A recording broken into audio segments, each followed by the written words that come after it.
I hope my wife don't see this. It's gonna be bad.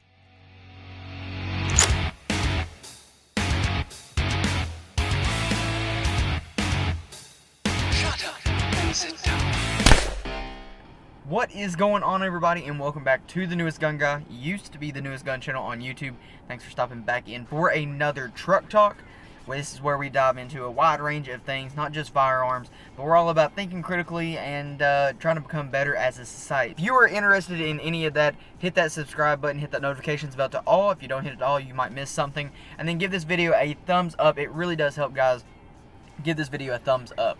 This weekend has been absolutely insane. I've had a bunch of computer problems. I'm probably going to have to build my own computer. So if anyone out there has any suggestions, put them down in the comments below and let me know, because I don't know anything about building a computer. But this is completely beside the point. Let's get to the video. So here recently, over the last few weeks, I got turned on to Johnny B. He's also a PewTuber, I guess is what you call us now. I don't know. I've heard other people say it, but he has a YouTube channel called Johnny B, and he does some pretty solid stuff, even if he is from Tennessee. Minus the fact that he's from Tennessee and stuff, he really does put up some good stuff, and he is really focused about America and is all about America. So not that he needs my help at all, because he has like about 900,000 more subscribers than I do. Head on over to his channel and give him a subscribe and stuff. He really does do some good stuff, even if he's from Tennessee. I watched a video, it's probably been a little over a week now that I watched one of his videos, and he said that he was getting some emails about being a fence rider, because on a lot of issues, he kind of rides the middle quite a bit. And I must say, he seems to be a pretty cool guy. I emailed him before I did this video, because I don't want to step on anyone's toes. Remember, as soon as I started this channel, I said, I want to make sure that we bring the firearm community closer together, and not pushing people away. So I wanted to reach out to him, make sure he was cool with it and stuff, and he's like, absolutely, go ahead, yeah, fine, awesome, let's do it. So he's getting emails saying that he rides the middle way too much, and my response to that is, what's wrong with that? There's nothing wrong with being in the middle. Now, there is some things you need to take a stance on, but the thing with being in the middle is, I want you to listen to this closely. The thing with being in the middle is because you weigh the pros and cons. You don't just go running into a building with no plans. Alright? You actually sit here and think it out and stuff. Alright? Pros, cons. You sit here and weigh them out. And that's how you come to your decision. Not just a full run on into a brick building and a brick wall and have no idea what you're doing. People say I'm extremely indecisive with things, and rightfully so for the most part and stuff, but it's not without good reason though. Take one of my favorite restaurants that we have here where I live, probably some of the best barbecue east of the Mississippi. And when I go in there, I'm so indecisive because everything is so good that I'll be like, well, this one has beer cheese, but this one has blue cheese spread. Well, this one has 2 different kinds of meat, but this one has bacon. Then I sit here and wait up. So I'll literally wait till the waiter or the waitress comes up and they'll say, what can I get you all? And I was like, between this and this, you make the decision. I'm like, surprise me with it. And it blows their minds that I do this. But it's seriously, everything's so good that I don't care what I really get for the most part. As long as it's not a salad, I can go without the salads. But it's completely beside the point and stuff. Alright guys, so you gotta weigh the pros and cons of every situation. No matter what the situation is, weigh the pros and cons. And then that will tell you if you are for something or against something.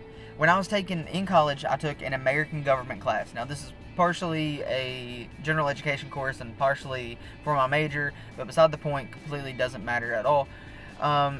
This professor, I had him twice. This is actually fun. I've had this professor twice. I'm pretty sure I got C's in both of his classes and probably learned more in both of those classes than I did in almost any other class combined. What he did is he had a PowerPoint, and for 2 or 3 class periods, this is what we did. We spread the room out. We pushed all the desks out of the way, separated us into 5 groups. There was a strongly for, somewhat for, in the middle, completely in the middle, and then strongly against, and then somewhat against, and strongly against. And what he did was he would put different situations up on the board. Gun control. He would put gun control up. People would go to their areas. He would put abortion up. People would go to their areas. He would put marijuana up. People would go to their areas. And then what they do is we all get in our areas. He would kind of go around to each group, say, why do you think this way? Why are you in this group? They would give their reasoning of why. And then every now and then, maybe people would shift one spot over or here and there. But that's what we would do. There was this one girl that stayed like lined up completely Democrat. Like, she only wore pants that were blue. Like, that was it. Like, it was as strong Democrat as she could possibly be, as far left as she could possibly be. And there was one guy that he only wore red shirts because he was so Republican. Like, he was way out there on that side. But for the rest of, you take those two outliers out, for the rest of the class, we all stayed in the middle of somewhat for to somewhat against. Because we all sit there and weigh the pros and cons of everything and realize that, okay, there is some cons to that, or there is some pros to that. And then so we would stay in that middle. And people didn't realize, people were like, I'm strong Republican, I'm strong Democrat. But once they kind of sat down and thought about it, they were actually way more moderate than what they ever thought about being. It's one of those things that you need to take your situation, take the problem at hand, weigh the pros and cons, and then act accordingly. You know, if you think about it, you know, maybe you're thinking about buying a new firearm. You know, we have a tactical Terry that's going to come up here soon, I think tomorrow actually, that's about buying your first firearm. And we don't mention it in that and stuff, but you weigh the pros and cons of that. The pro is that you're going to have a gun that you don't have, or you're going to have your first gun. And then some cons is that, you know, money might be tight right now, you know, and so you got to weigh those pros and cons and stuff. Maybe you don't get the latest and greatest thing, but you get the generation before that, so that still helps save a little bit of money on that. Maybe your pro is, you know, you finally have a gun to go hunting with and you can stop bumming off of everybody. But your con is your wife's going to be mad at you and you're going to sleep on the couch. So what do you do? What do you do in this situation? You man up and sleep on the couch. You go ahead and get that gun. I hope my wife don't see this. It's going to be bad. I'm just saying, weigh your pros and cons and take it into... My camera's old. Oh, it's sinking back on me. I don't know what's happening. But the thing is, though, is you take the pros and cons, you weigh them, and then you figure out and come to the conclusion. So just because you ride the middle isn't a bad thing. It's not a bad thing at all. It just means that you see the pros and cons and you can play devil's advocate with yourself over that situation. If you are here to think critically, if you are here to become a better society, hit that subscribe button, hit that notifications bell to all so you don't miss a single thing coming from the Newest Gun Guy. And, you know, we got a ton of stuff coming up. Ton of stuff still coming. Where my goal is 35 videos inside the first 2 months of getting the channel started. And we're over halfway there, which is good because we're over a month in.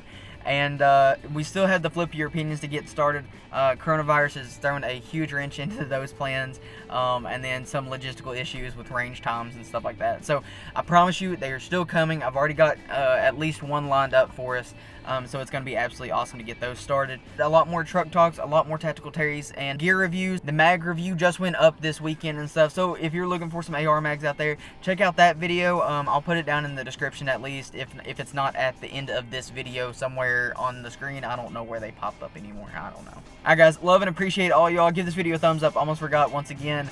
And always remember, keep that barrel pointed downrange.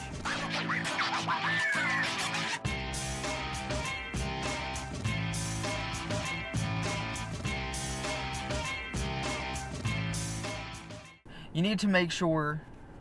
I don't know if I can set this up.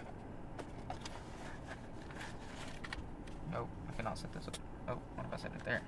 Yeah.